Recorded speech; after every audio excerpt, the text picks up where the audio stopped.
Berikan nikmat iman, nikmat sehat, nikmat panjang umur, serta nikmat-nikmat yang lainnya yang tentunya kita tidak bisa sebutkan satu persatu. Salawat serta salam semoga tercurah kepada baginda alam Nabi besar Muhammad sallallahu alaihi wasallam, kepada keluarga, sahabat, tabi'in, serta kita umatnya, mudah-mudahan mendapatkan syafaatnya, amin ya rabbal alamin. Yang saya hormati pimpinan kantor cabang Bekasi Bapak Wisnu Aji beserta keluarga, semoga beliau dan keluarga dalam keadaan sehat walafiat.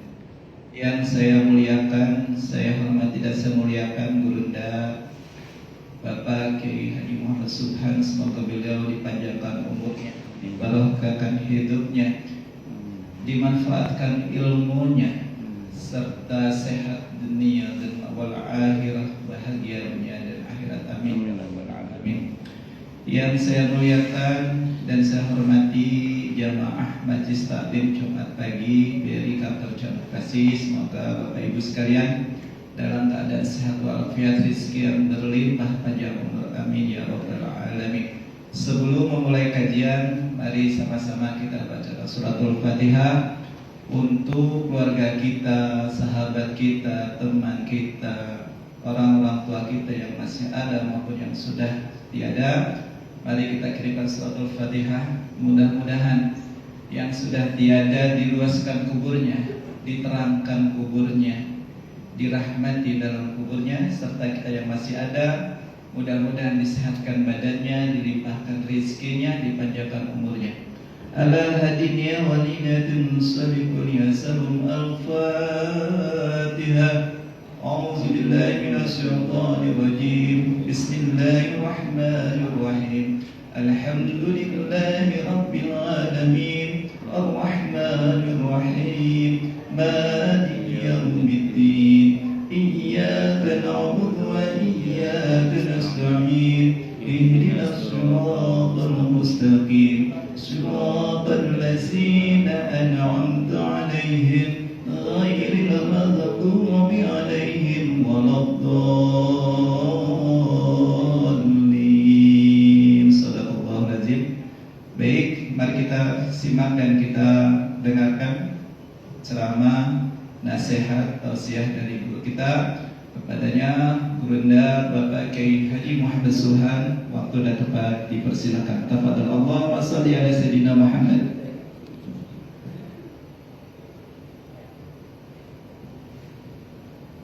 Assalamualaikum warahmatullahi wabarakatuh. Waalaikumsalam warahmatullahi wabarakatuh. Bismillahirrahmanirrahim. Alhamdulillahi rabbil alamin. Wabihi nasta'inu ala umuri dunya waddin. Wassalatu wassalamu ala ashrafil anbiya'i wal mursalin, Sayyidina wa habibina wa syafi'ina wa qurrati a'yunina wa maulana Muhammadin wa ala alihi wa ashabihi wa dhurriyyatihi ajma'in, amma ba'du. Ashhadu an la ilaha illallah wa ashhadu anna Muhammadar Rasulullah wa ufawwidu amri ilallah. Innallaha basirun bil ibad. Hasbiyallahu la ilaha illa huwa alaihi tawakkaltu wa huwa rabbul arsyil azim. Qala Allah ta'ala fi kitabihil karim hikayatan an nabiyillahi Musa alaihi salam. Rabbi shrah li sadri wa yassir li amri wahlul 'uqdatam min lisani yafqahu qawli.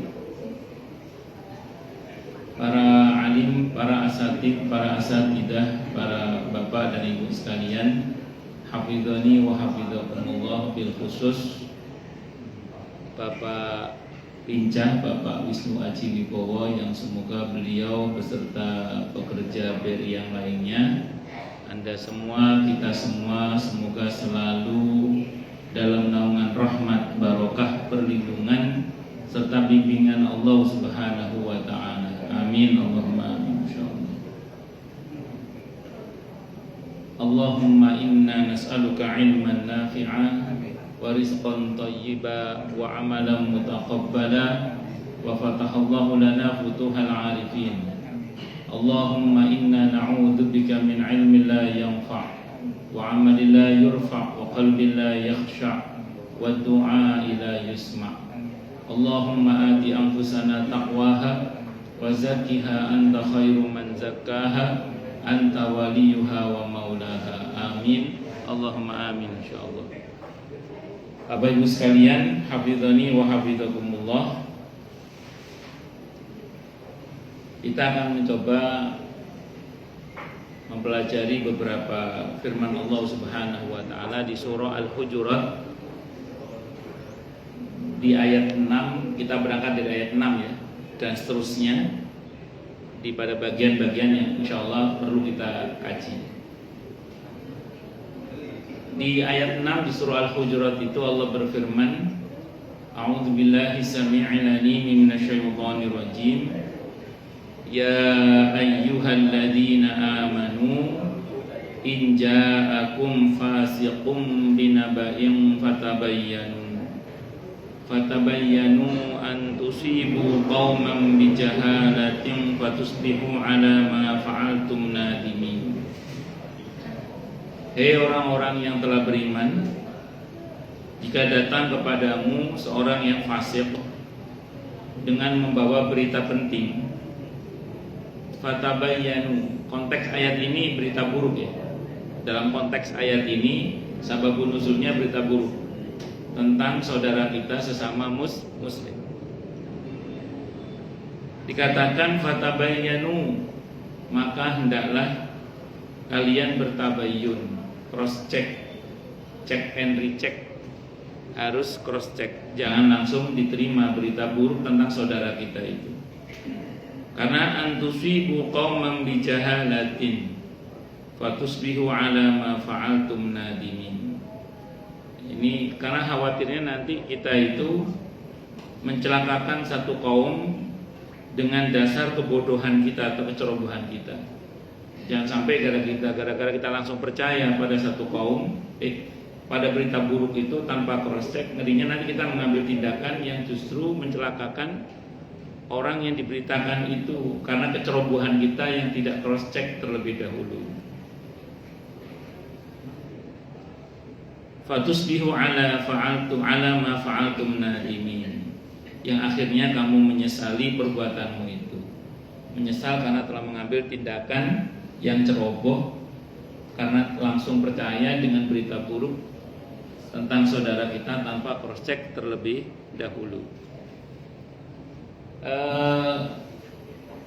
Ini tadi kan yang datang seorang yang fasik. Orang yang fasik itu berarti orang yang gemar berbuat dosa besar. Kalau prakteknya Nabi kita Muhammad SAW, ketika yang datang kepada beliau itu sahabat terpercaya sekalipun, ketika mengabarkan sahabatnya yang lain, itu Nabi nggak langsung percaya, tapi Nabi tetap cross check. Jadi saya ulang ya, ini kan ceritanya fasik, orang fasik, pelaku dosa besar, orang yang gemar berbuat dosa, datang membawa berita tentang saudara kita. Beritanya berita buruk maksudnya. Kok kita langsung percaya? Langsung percaya itu aja kata para ulama udah berdosa. Kita harus tidak percaya terlebih dahulu dalam pengertian sebelum cross check. Jadi hati kita harus kita netralkan, tidak boleh percaya. Nah, dulu praktek di masa Nabi kita Muhammad SAW, bahkan ketika yang datang kepada beliau sahabat terpercaya sekalipun, ketika yang dikabarkan buruk adalah sahabat yang lain, itu Nabi nggak langsung percaya. Nabi tetap cross check, tabayun. Jadi tetap tabayun karena mengambil sikap hati-hati. Jangan sampai mengambil keputusan atau tindakan yang gegabah yang dapat merugikan orang lain, terutama saudara kita. Nah, ini penting ya, supaya kita ini tidak gampang kemakan omongan orang, tidak mudah diadu domba, tidak mudah diprovokasi untuk berbuat sesuatu yang nggak benar. Karena sehebat apapun kita, kalau masih bisa diadu berarti domba masih. Apalagi masih mudah kepancing. Sehebat apapun kita, kalau masih mudah kepancing berarti kita masih ikan. Masih mudah kepancing. Makanya jangan mudah kepancing, jangan mudah terprovokasi, jangan mudah diadu domba. Caranya bagaimana? Cross check. Tanya, apa betul kamu begitu betul? Nah, walaupun nanti dalam dinamika fikihnya kita bisa berbicara begini. Cross check itu perlu kalau kita perlu cross check. Kalau nggak perlu cross check, ya nggak usah cross check, nggak usah percaya, gitu aja. Contoh misalnya, pernah ada orang itu cerita ke saya tentang seseorang lah gitu. Saya kan biasa kalau ada orang cerita nggak langsung percaya, saya netralkan aja di saya. Jadi selama saya mengenal dia baik, ya tetap bagi saya baik. Bahwa ada begini begitu itu terserah, saya nggak ikut-ikut. Terus karena dia melihat saya kayak nggak mempercayai beritanya, dalam pengertian saya netral gitu ya, saya nggak mau mengiyakan pemberitaan itu. Terus dia bilang, apa Ustadz perlu tabayun? Dia bilang gitu. Apa Ustadz perlu tabayun? Saya bilang, saya nggak perlu tabayun, saya bilang, karena saya nggak punya kepentingan tentang dia, karena dia bukan calon besan saya, insya Allah bukan rekanan bisnis saya. Jadi saya nggak punya kepentingan untuk tabayun. Jadi ya biarin aja, beliau ya beliau, saya jenengan ya jenengan. Apa yang apa yang Anda sampaikan ke saya, ya saya tidak mau mengotori hati saya dengan mempercayainya. Ya, saya netral aja. Bagi saya beliau ya masih baik sebagaimana yang saya ketahui. Gitu aja saya bilang gitu. Ya karena saya nggak punya kepentingan tabayun, saya buat apa tabayun? Itu satu. Jadi nggak usah mengotori hati dengan menyimpan kebencian pada sesama hanya gara-gara ada berita buruk yang belum terkonfirmasi. Nah, kemudian yang kedua, nggak perlu tabayun juga kalau memang semua orang tahu dia begitu memang gitu. Misalnya, mohon maaf di sini nggak ada sih tempat lain. Misalnya ada satu orang di komunitas ini misalnya yang kalau ngutang nggak bayar misalnya. Kalau ngutang nggak pernah bayar, ada aja alasannya. Yang pura-pura nggak kenal lah, yang apa, macam-macam. Nah terus kemudian suatu saat dengan orang baru di sini ada teman ngomong misalnya, jadi hati-hati ya kalau sama itu ya, kalau dia mulai deket sama kamu pinjam duit hati-hati aja, sering nggak balik sih selama ini. Dan semua orang tahu dia memang begitu. Semua itu nggak usah tabayun kalau itu, karena semua orang tahu dia memang begitu. Udah terkenal lah, ini memang suka bohong, ini suka khianat, ini suka gak menepati janji. Semua orang tahu, dengan catatan semua orang tahu, rahasia umum lah, valid beritanya gitu ya.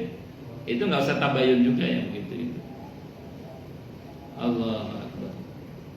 Dan tabayun itu yang bagus sih memang langsung ke orangnya.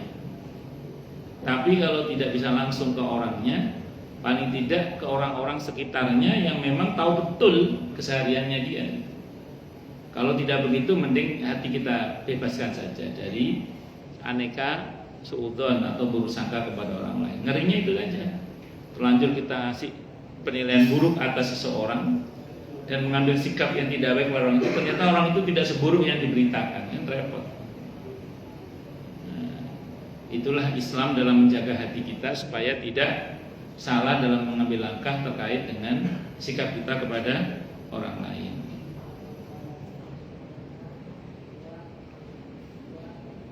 Di ayat 7-nya Allah berfirman, A'udzubillahi samii'il 'aliim minasyaitonir rajim, wa'lamu anna fiikum Rasulullah law yuti'ukum fi katsirin minal amri la'anittum walakinnallaha habbaba ilaikumul imana wa zayyanahu fi qulubikum wa karraha ilaikumul kufra wal fusuqa wal 'isyan ulaika humur rasyidun.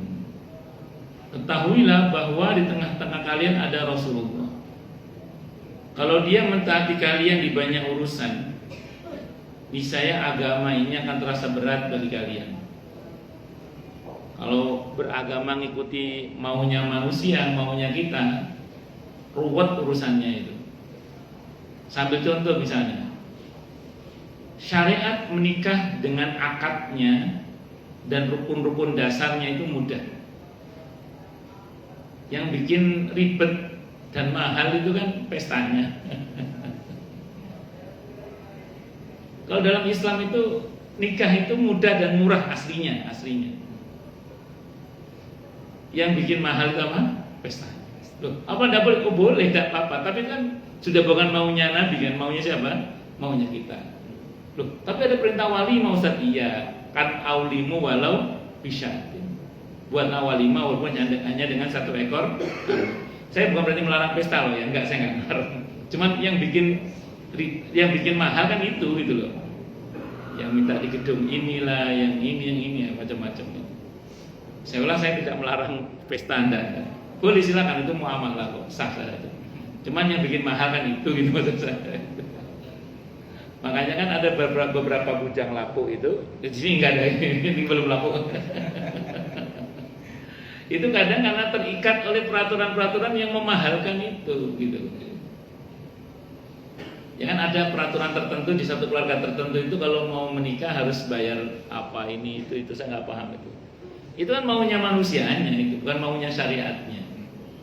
Kalau maunya syariatnya kan sekedarnya aja, semampunya juga bahkan. Itu aslinya itu.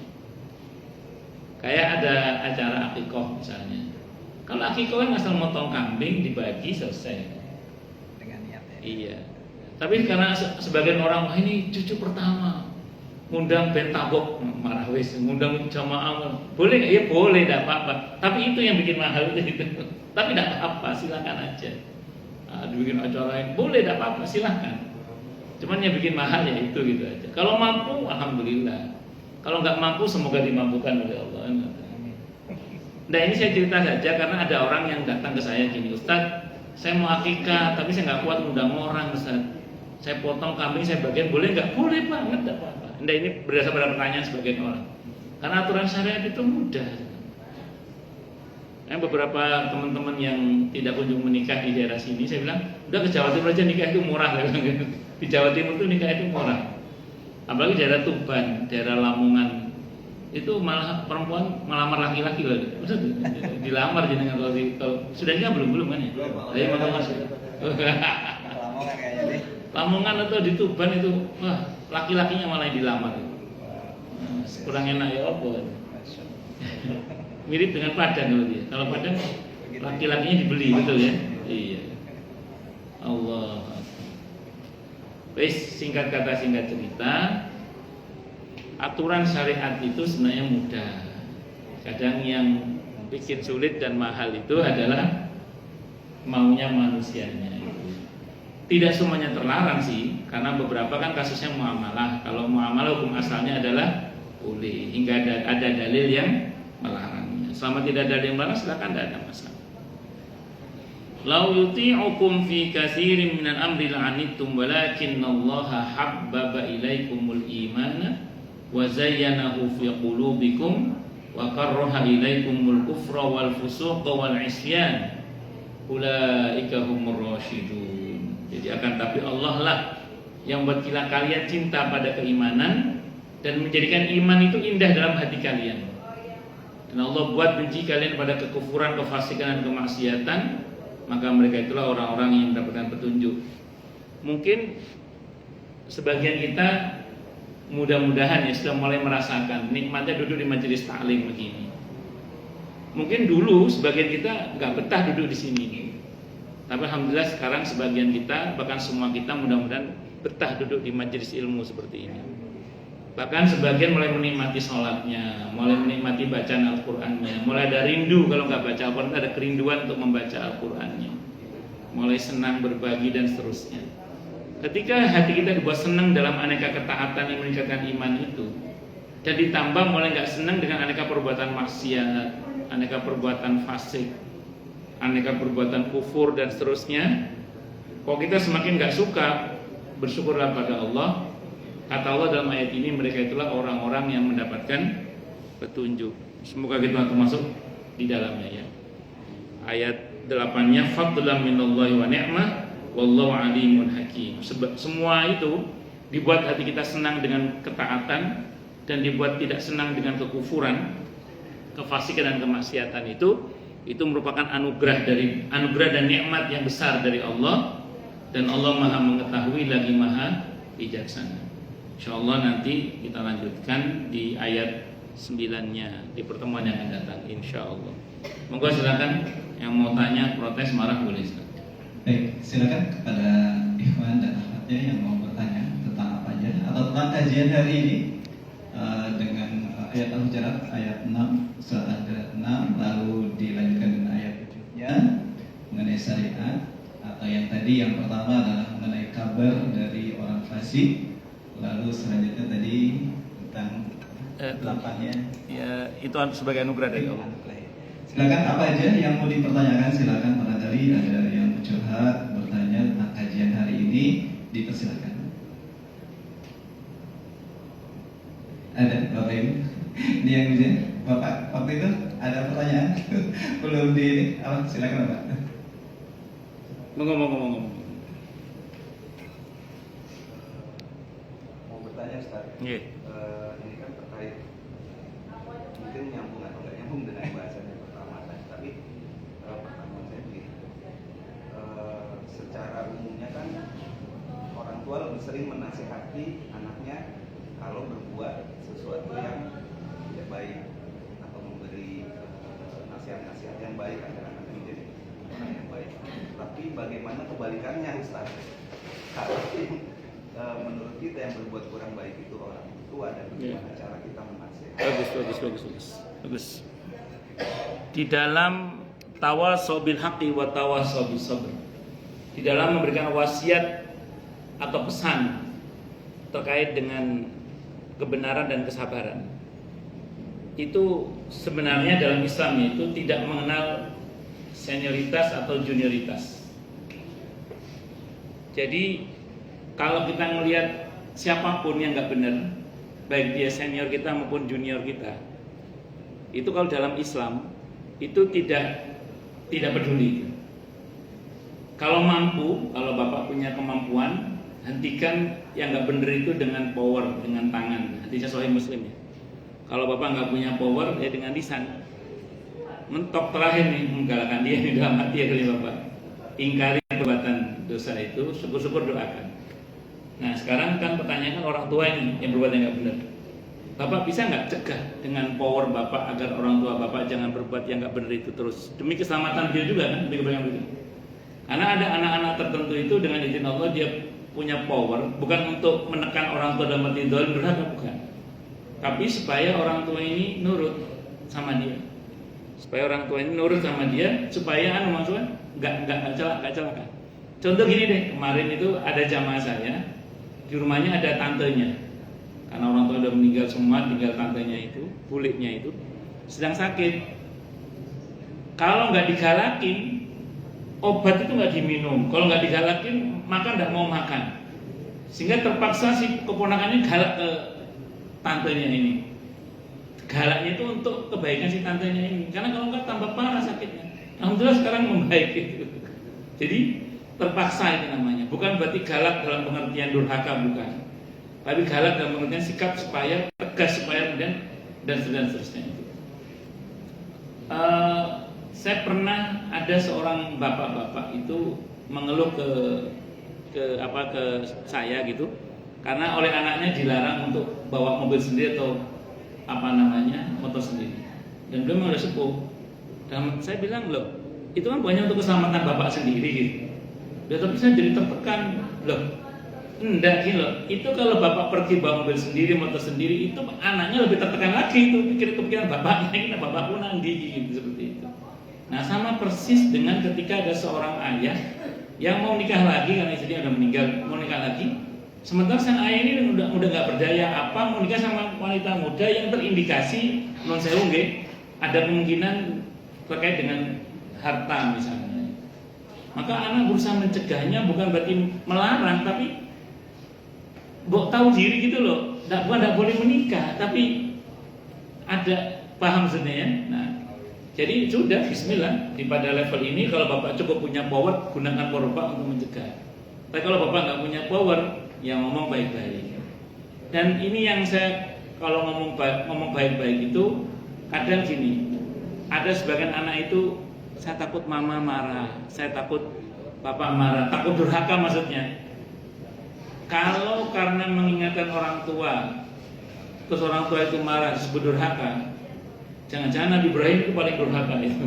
Karena Nabi Ibrahim itu ngingetin bapaknya Azar. Walaupun dia mengatakan itu bukan bapak asli, tapi bapak paman yang seperti bapaknya sendiri. Itu berarti beliau anak paling durhaka. Tapi nyatanya kan tidak.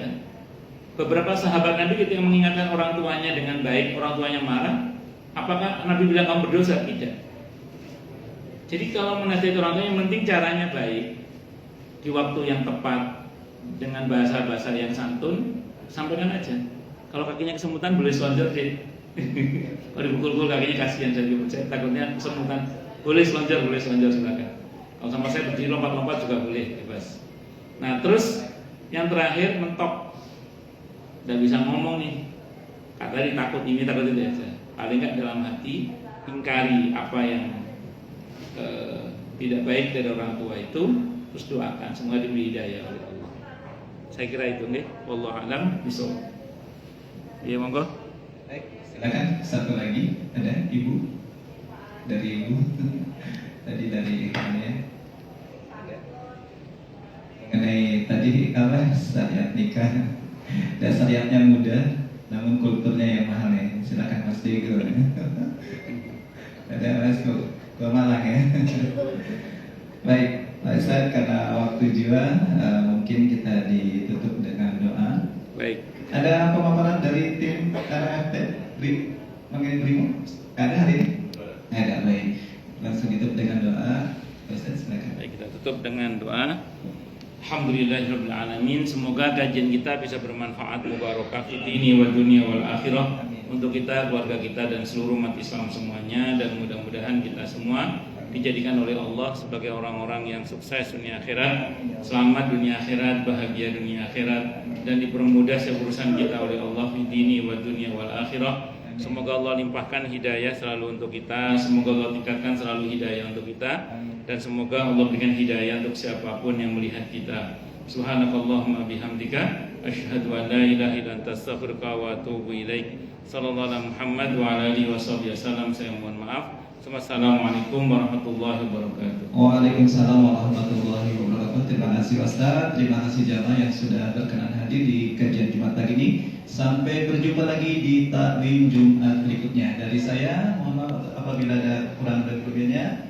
Bila taufiq wal hidayah. Wassalamualaikum warahmatullahi wabarakatuh. Waalaikumsalam warahmatullahi wabarakatuh.